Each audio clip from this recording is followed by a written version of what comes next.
రైతుల సమస్యల పరిష్కారం కోసం ఈ నెల 9న వైసీపీ ఆధ్వర్యంలో పాణ్యం నియోజకవర్గ ఆర్డీఓ కార్యాలయం ముందు నిరసన కార్యక్రమం చేశామని వారు తెలిపారు. యూరియా కొరతను అరికట్టి రైతులకు అవసరమైన మేరకు యూరియా అందుబాటులో ఉంచాలని వారు కోరారు. రాష్ట్రంలో రైతులకు వ్యతిరేకంగా పాలన కొనసాగుతుందని పాణ్యం నియోజకవర్గ రైతు విభాగం అధ్యక్షుడు బాస్తిపాడు రమణారెడ్డి తెలిపారు. కల్లూరు వైసీపీ ఇన్ఛార్జ్ రామకృష్ణారెడ్డి మాట్లాడుతూ రైతుల సమస్యల పరిష్కారం అయ్యేంత వరకు పోరాటం చేస్తామని తెలిపారు. 26వ వార్డు కార్పొరేటర్ లక్ష్మీకాంతారెడ్డి మాట్లాడుతూ అమరావతిలో అనవసరంగా ఖర్చులు చేస్తున్నారని అవే నిధులు రైతులకు ఖర్చు చేయాలని కోరారు.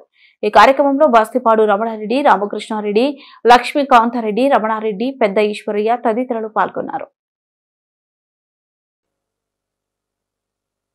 మా నాయకులు మాట్లాడినట్లే యూరియా అనేది పూర్తిగా షార్టేజ్ ఉంది.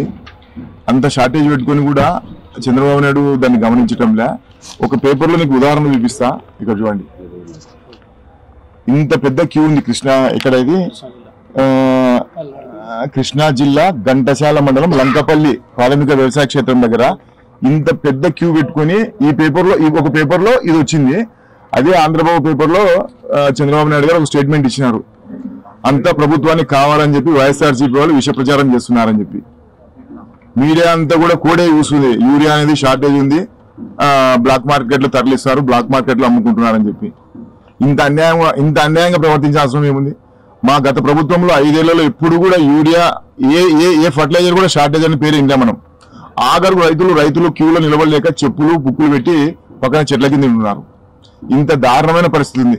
అదేవిధంగా ఇప్పుడు మన కేశవరెడ్డి చెప్పినట్లు పంట బీమా పథకము 2,40,00,000 రకాలైనటువంటి ఈ మనకు పాస్బుక్ లో ఇస్తారు కదా, ఒకరికి ఇన్ని ఎకరాలు ఉందని, అట్లా 2,40,00,000 రకాలైనటువంటి పంట పొలాలు ఉన్నాయి. వాటిలో ఇంతవరకు వీళ్ళు చేసింది ఈ క్రాప్ 20 లక్షలు మాత్రమే.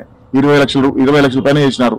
గడువేమో లాస్ట్ పెట్టినారు. మిగతా ఎప్పుడు చేయాలి చెప్పి ఈ క్రాప్ కొరత గురించి రైతులమందరము ఒక ర్యాలీగా వెళ్లి ఎవరి పరిధిలో ఉన్నటువంటి డివిజన్లలో వాళ్ళు ఆ డివిజన్ ఆర్డీఓ గారికి మెమోరాండం సమర్పించడం జరుగుతుంది. ఈ కార్యక్రమాన్ని రైతులము అందరం కూడా విజయవంతం చేయాల్సిన అవసరం ఎంతైనా ఉందని చెప్పి తెలియజేస్తున్నాం. ఎందుకంటే ఈ రైతుల గోడును పట్టించుకునేటువంటి నాతుడే లేకుండా కరువైపోయినాడు.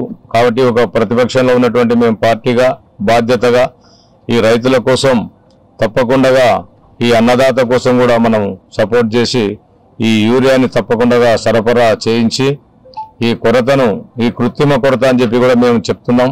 ఎందుకంటే ఉన్నటువంటి యూరియాను కూడా వాళ్ళ నాయకులు కొంతమంది తనకు కావాల్సినటువంటి వాళ్ళతో బ్లాక్ మార్కెట్లో కూడా విక్రయిస్తున్నారు. ఏదో విధంగా రైతులు కష్టపడి బ్లాక్లోనే ఏదైనా కానీ యూరియా కొనుక్కోకపోతుంటే కూడా మళ్ళా 2 DAP కొనాలి, అయితేనే ఒక యూరియా సంచి ఇస్తామనేటువంటిది అంగళ్ళలో కూడా ఈ రకమైనటువంటి లింకు పెట్టి రైతులని దోచుకోవడం జరుగుతుంది. కాబట్టి ఈ యూరియా కొరతాన్ని మరి అన్నదాత పండించినటువంటి పంటని మరి ఈ యొక్క భారతదేశంలో కానీ భూభాగంలో ఉన్నటువంటి వాళ్ళ జీవించాలంటే మరి రైతు బాగుండాలి.